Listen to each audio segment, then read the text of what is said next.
Hey, it's Gail from Seattle Coffee Gear, and I can't tell you how many times I have had people that say, why did they ever get rid of the Vienna Plus? Well, they had to update things, so they came out with the Carina. And the reason that I've got these two here is for those of you who love the Vienna Plus, and I got to tell you, there is a following that is huge.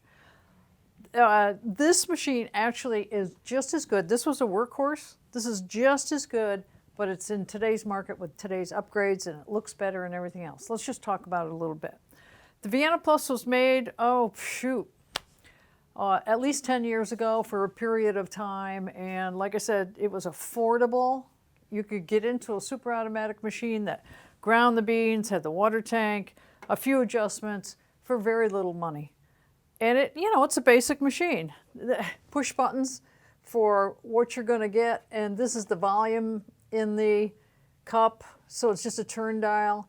If you wanted steam, you push that and then you open and you got steam or hot water, depending on whether you push the steam button or not.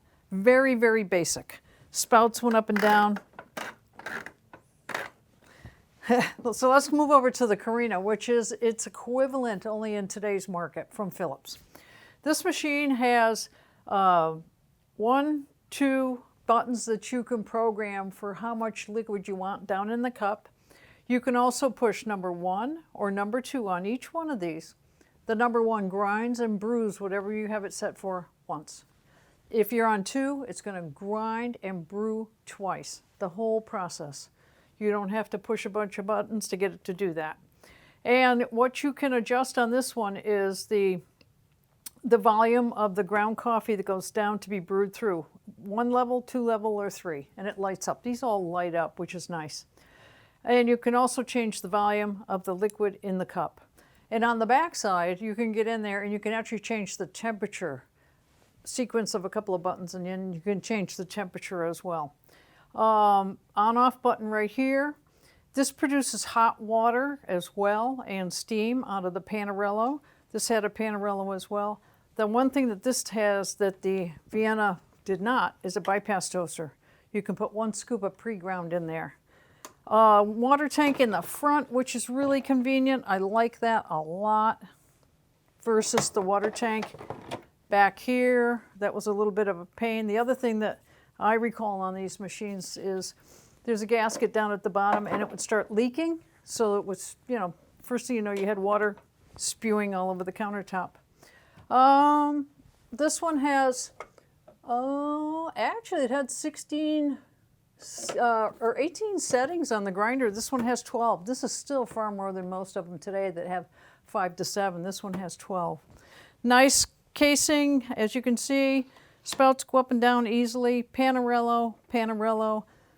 But for the money, you're really getting a little bit more in this one because you can adjust the temperature. You have the bypass toaster.